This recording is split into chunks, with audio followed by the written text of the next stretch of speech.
अस्सलामुअलैकुम। आज बहुत ही मज़ेदार और इंटरेस्टिंग रेसिपी शेयर करने वाली हूँ बर्गर की। वो जो हम ठेलों पे से बर्गर खाते हैं ना, सेम वही बर्गर की रेसिपी आज शेयर करने वाली हूँ और बहुत ही ज़बरदस्त रेसिपी है।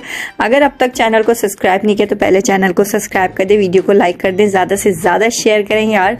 चलिए रेसिपी को स्टार्ट कर देंगे। इसके लिए हमें क्या क्या अज्जा चाहिए होंगे। बहुत ही कम अज्जा चाहिए और बहुत ही झटपट रेडी हो जाती है और बच्चे तो बहुत ही शौक से खाते हैं।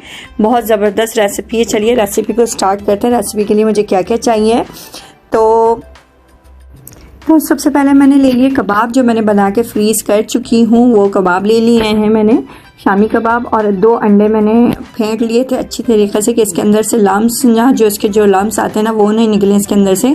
तो शामी कबाब सबसे पहले मैं शामी कबाब को फ्राई कर लूँगी। मैं डिस्क्रिप्शन में इसका लिंक दे दूँगी आपको, और जो ग्रीन चटनी है उसका भी लिंक मैं आपको डिस्क्रिप्शन में दे दूँगी। यहाँ पर आपको आई बटन में उसका लिंक मिल जाएगा, आप जाके वो वीडियो वॉच कर सकते हैं। और वैसे ही आप इसको कबाब को, शामी कबाब को और चटनी को, ग्रीन चटनी जो हमारी बर्गर वाली होती है, वो आप रेडी कर सकते हैं।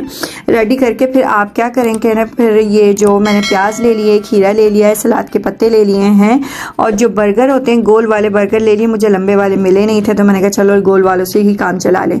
तो सबसे पहले मैंने अंडे के कोट करके शामी कबाब को फ्राई कर लिए। फ्राई करने के बाद इसको मैं डिश आउट कर दूंगी, मतलब डिश में निकाल लूँगी।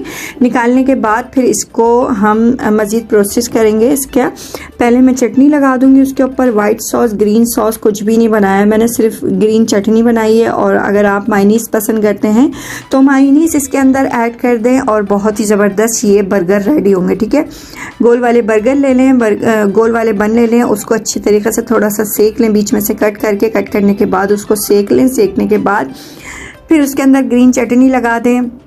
ग्रीन चटनी लगाने के बाद सलाद के पत्ते रख दें। सलाद के पत्ते रखने के बाद इसके अंदर मैंने ये अच्छी तरीके से इसको मैंने रोस्ट कर लिया, उसके ऊपर सेक लिया है बनों को सेकने के बाद इसके अंदर मैं लगा दूंगी ग्रीन चटनी लगा दें। उसके ऊपर थोड़ा सा केचप लगा दें। केचप लगाने के बाद थोड़ी सी मायनीस लगा दें। मायनीस लगाने के बाद सलाद के पत्ते रख दें। सलाद का पत्ता अगर आप नहीं पसंद करते खाना तो आप एज इट इज़ भी कबाब इसके ऊपर रख दें। उसके ऊपर थोड़ी सी प्याज ऐड कर दें, थोड़ा सा खीरा ऐड कर दें। उसके ऊपर फिर थोड़ा सा आप मायनीस डाल के और उसको बंद करके मज़ेदार सा बर्गर को एंजॉय करें। और मेरे चैनल को सब्सक्राइब करें। अगर अब तक आपने चैनल को सब्सक्राइब नहीं किया है तो पहले चैनल को सब्सक्राइब कर दें, वीडियो को लाइक कर दें, ज़्यादा से ज़्यादा शेयर करें। मिलती हूँ नेक्स्ट रेसिपी में, नेक्स्ट वीडियो में। जब तक के लिए अपना बहुत सारा ख्याल रखिएगा, हमें दुआ में याद रखिएगा। अल्लाह हाफिज़।